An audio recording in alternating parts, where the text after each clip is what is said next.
والسلام على أشرف المرسلين. dhammaan halkaan waxaa ku sugan madaxweynayaashii hore iyo madaxda madasha xildhibaano iyo senataro ka tirsan labada aqalka federaalka oo madasha ka xilabna ka haya. waxaan shirkan la xiriiraa waa koox qabtiin maanta kulan muhiim ah oo taariikhda Soomaaliya siyaasadeeda oo ahaa kala goys iyo meel maaragtay حساسية نقولك حالات حساسية سوق جيران كسرادي إن وجيران صدق بالحوينات سجدنا بيزي حلقة ترسل بلا نبقون كمان نبقون يستقال كي إذا ما هي نبقون يكون يستقال حدا تركع السلام بالحوينات تركع السلام عمضي إن بكرة يكفر يستقال حالتنا يكفر سوي إن ترى حدا يوبا عندها إن حالات ضد الجو تشرب aragtida aysan laga wada yeesho arrimo dhowr ah oo ay noo sheegi doonaan madaxweynayaashu. kulanku maanta wuxuu ahaa bilow muddo la kala maqnaa bilowga ayuu ahaa wax kastana kuma dhammaan karin laakiin qodobadii la isku soo qaaday oo badankoodii intoodii badnay waxbaa la isla gaaray. waxaana noo sheegi doona madaxweynayaashii shirka ka qayb galay oo fast information ayaga ka qayb galay waana ballaminay meediyaha si aan transparency iyo daahfurnaan ula wadaagno ummadda Soomaaliyeed wax badan ku xiraysay shirkaasi wixii maantay ay madaxweynayaasha saddexda ay ku hadleen. marka waxaan kusoo dhaweynayaa madaxweyne xasan sheekh. بسم الله الحمد لله والصلاة والسلام على رسول الله. السلام عليكم ورحمة الله وبركاته. سيدي سيدي وفكر دي شيء وقول كمان كلام جلو أيوة أيوة بدأ طبعا ممكن نسوي كذا فاقد كان كنتنا اليوم ناس سياسيين نبدأ سوالف لا هاي إلا هي جيو مصالح وكان كلام تسوي هذا نحاول على تسوي هذا اليوم نسوي بيجي نسوي بيجي ونحن ونبدأ نسوي قارني سواء الشباب بنا ولا هيدي شباب بنا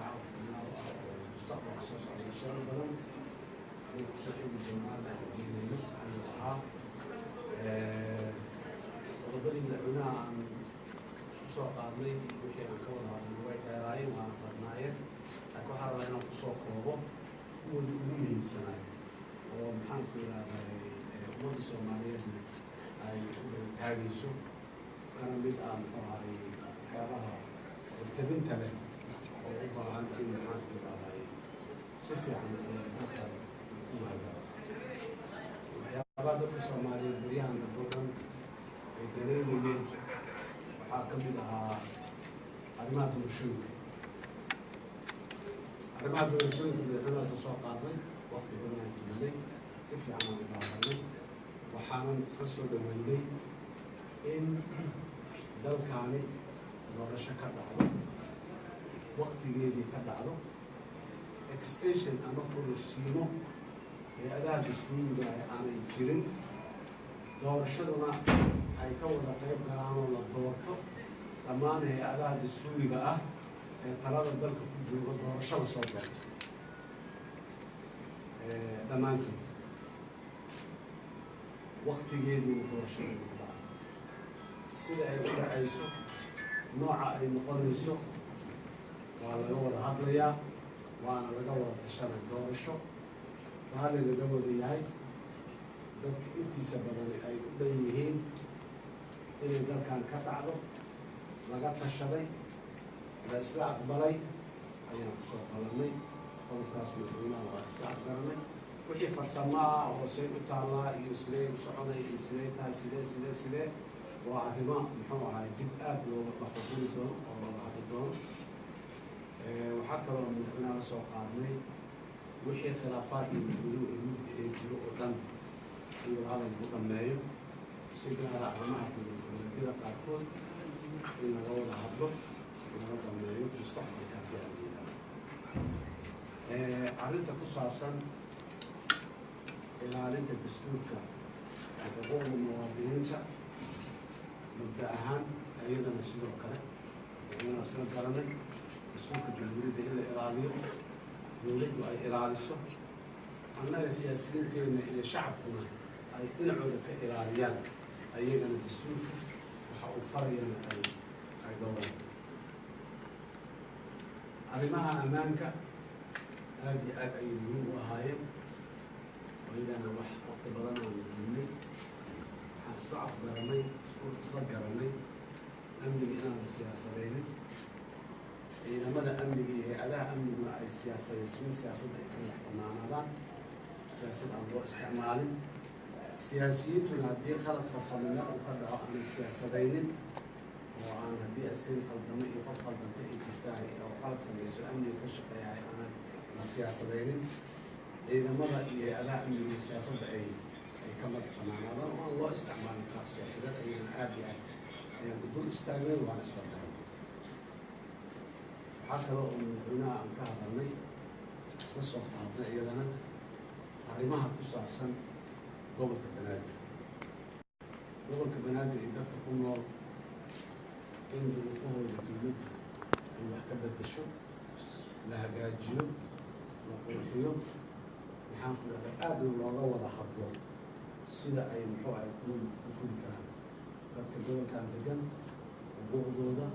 ka muwaadiniin ahaan xaqooda matalaada ee siyaasadda dhammaan madaxweynuhu inuu raalliga iyo kulligu noo sheegay ama waa soo qaadnay wixii farsamo ah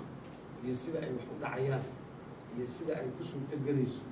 iyo waqtiyada ay booska suurtagalka ay waxaasoo dhan kala dhici karaan intaba waa arrimo farsamo oo mustaqbalka iyo shirarka dambe iyo kooxo farsamooyin ah ay ka shaqayn doonaan iyadana. guud ahaan waxaan isla garanay isku soo raacnay dalkan inuu dagaal ku jiro niman cadow oo shabaab la yidhaha ummaddana ay dib ku hayaan in loo midoobo la dagaalanka al-shabaab dowlad iyo shacab iyo xisbiyo iyo siyaasiyiin iyo dhammaan isku dhinac iyadoo saf lagu jiro isku dhinac in looga soo jeesto la dagaalanka al-shabaab. cadow waaye cid gaar oo cadow u yahay ma jirto shabaab dadka soomaaliyeed uma cadow wax kasta oo shabaab jiritaankiisa iyo joogistiisa iyo hawlihiisa fududaynaayo magac u yeelaayo kor u qaadaayo ammaanaayo dacaayad iyo barobaganda u samaynaayo waa cadow ayagu. marka shabaab in laga wada shaqeeyo dalka sida looga xoray lahayn waa isla soo qaaday dadka soomaaliyeed dhan arrintaas way istaagaan. guud ahaan jawiga ay wadahadalkaas ku dhacay waa fiicnaa. waxaan isleeyahayna mustaqbalka wadahadallada dambe oo soo socdan waa kasii fiicnaan doonaan inta maanta ay ahayd bilaab oo ahaa wixii farsamo ana dad farsamo ka shaqeeyo oo xil saarana loo magacaabi doonaa wixii mabaadi iyo siyaasad in laga heshiiyo ay tahay si siyaasadaysan oo aan dalkan dantiisa ay ku jirto oo aan qof gaara iyo koox gaara loogu danaynaynin ayaa ciidana looga hadlayaa maantana looga soo hadlay. guud ahaan waxaan rabaa inaan intaas ku soo koobo jawigu waa hagaagsanaa dibma jirin rajaan qabnaa mustaqbalkan insha allah tacaala wadahadalladuna halkaasay kasii socon doonaan. waa mahadsantihiin aad iyo